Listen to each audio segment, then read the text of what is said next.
यह कहानी रामनगर नाम के एक छोटे से गांव की है, जहां नरेश नाम का एक गरीब किसान रहता था। वहीं उसकी पत्नी सुनैना और बेटा गोलू भी थे। तीनों का घर छोटा था, मगर दिल बहुत बड़ा। मेहनत, प्यार और सादगी से भरी उनकी जिंदगी सच में बहुत खूबसूरत थी। नरेश के पास गांव में अपनी एक छोटी सी जमीन थी, जिस पर वह बरसों से खेती करता आ रहा था। लेकिन अब वो जमीन पहले जैसी उपजाऊ नहीं रही। हर साल फसल कम होती जा रही थी। एक दिन इन्हीं परेशानियों से घिरा नरेश खेत के किनारे उदास बैठा, सोच में डूबा था। अब ये जमीन पहले जैसी उपजाऊ नहीं रही। हर साल उम्मीदें कम होती जा रही हैं।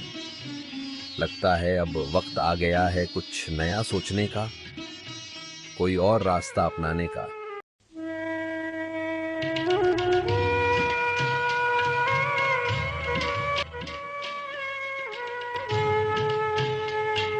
थोड़ा सोचने के बाद वह सीधा घर गया और सुनैना से कहा, अब ऐसे नहीं चलेगा, कुछ नया करना होगा सुनैना।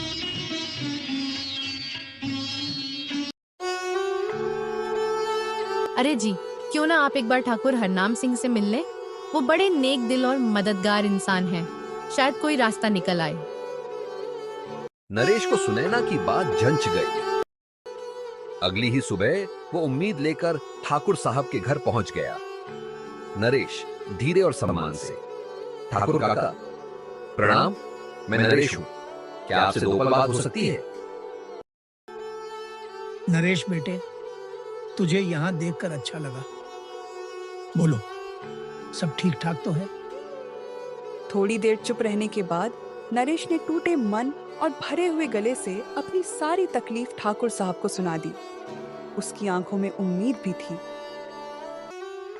देखो नरेश, गांव के बाहर मेरा एक पुराना खेत है। अब उम्र भी जवाब देने लगी है। अगर तुम उसे संभाल लो तो मुझे भी सुकून मिलेगा और तुम्हें भी जमीन मिल जाएगी मेहनत करने को। खेती भी बचेगी और मेरा मन भी। नरेश की आंखों में उम्मीद की नई चमक थी। उसने आदर से ठाकुर साहब को धन्यवाद कहा और हल्के कदमों से घर की ओर चल पड़ा। घर पहुंचते ही सुनैना को पुकारा और सारी बातें दिल खोलकर उसे बता दी, जैसे किसी ने उसके मन का बोझ हल्का कर दिया हो। अब मैं दिल लगाकर मेहनत करूंगा सुनैना। एक दिन अपनी खुद की जमीन जरूर खरीदूंगा, चाहे जितनी भी कोशिश करनी पड़े।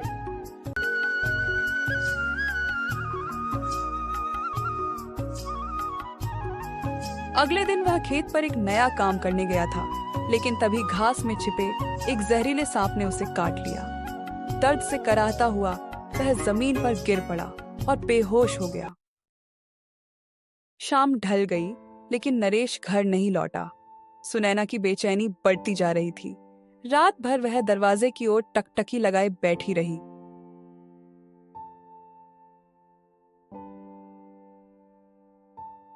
सुबह होते ही वह भागी भागी ठाकुर हरनाम सिंह के पास पहुंची और सारी बात बताई।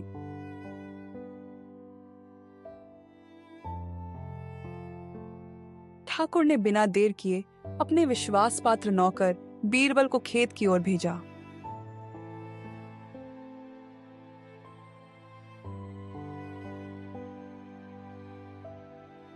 खेत पर पहुंचते ही बीरबल का दिल कांप उठा। नरेश बेहोशी की हालत में पड़ा था और उसके शरीर का रंग नीला पड़ चुका था।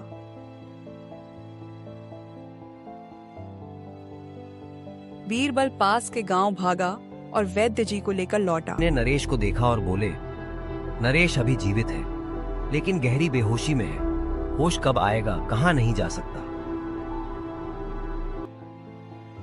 गांव वाले नरेश को बड़ी सावधानी से घर ले आए। उसी शाम ठाकुर हरनाम सिंह भी उसे देखने आए।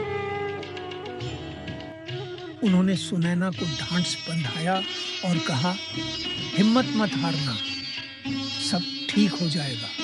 सुनैना की आंखों में आंसू थे। वह बोली, ठाकुर काका, नरेश ही हमारा सहारा है। बस भगवान से यही दुआ है कि वो जल्दी ठीक हो जाए।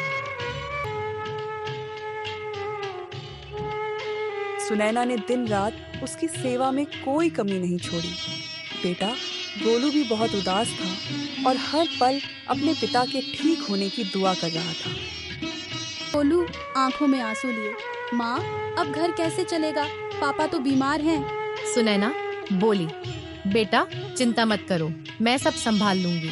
तुम्हें बस अपनी पढ़ाई पर ध्यान देना है। तुम्हारे पिताजी का सपना है कि तुम बड़े होकर अफसर बनो और तुम ये सपना जरूर पूरा करोगे। सुनैना ने हार नहीं मानी और खुद ही खेतों में जुट गई। ठाकुर साहब ने समझदारी दिखाते हुए उसे गांव के पास वाला खेत दे दिया ताकि वह घर और खेत दोनों का ख्याल रख सके। सुनैना दिन में खेत में पसीना बहाती और शाम को गांव वालों के घरों में काम करती। उसकी मेहनत रंग लाने लगी। खेत में हरियाली छा गई और हाथ में कुछ पैसे आने लगे। उम्मीद की किरण फिर से जगने लगी। एक दिन नरेश को होश आ गया। सुनैना की आंखों से आंसू बहने लगे। वह कांपती आवाज में बोली, भगवान ने मेरी मेहनत, मेरी आस और मेरी हर दुआ सुन ली। मेरे नरेश को लौटा दिया। हाँ। नरेश ने कमजोर आवाज में कहा, सुनैना, मैंने तुम्हें और गोलू को बहुत तकलीफें दी, तुम पर बहुत बोझ डाल दिया। नरेश, तुम ही तो हमारी हिम्मत हो। जब तुम नहीं थे मैंने तुम्हारे भरोसे सब संभाला। अब जब तुम लौट आए हो सब ठीक हो जाएगा, सब कुछ पहले जैसा हो जाएगा। नरेश ने प्रण लिया कि अब वह सुनैना का साथ देगा और परिवार को आगे बढ़ाएगा। सुनैना की मेहनत और नरेश का साथ रंग लाया।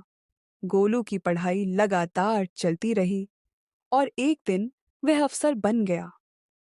माँ, पिताजी, आज मैं जो कुछ भी हूँ वो आपकी मेहनत, आपके त्याग और आपके बिना शर्त प्यार की वजह से हूँ। आपने हर मोड़ पर मेरा साथ दिया और मुझे इस मुकाम तक पहुँचाया। नहीं बेटा, ये सब तुम्हारी माँ की ममता, उसका त्याग और उसकी हिम्मत का नतीजा है। उसने हर मुश्किल में हमें एकजुट रखा, कभी हार नहीं मानी, कभी टूटने नहीं दिया। आज भी गांव वाले सुनैना के संघर्ष और नरेश के साथ को एक मिसाल के तौर पर याद करते हैं। यह कहानी हमें सिखाती है कि एक माँ का त्याग, उसका धैर्य और अटूट समर्पण किसी भी तूफान को मात दे सकता है और अंधेरे में भी उम्मीद की रोशनी जला सकता है।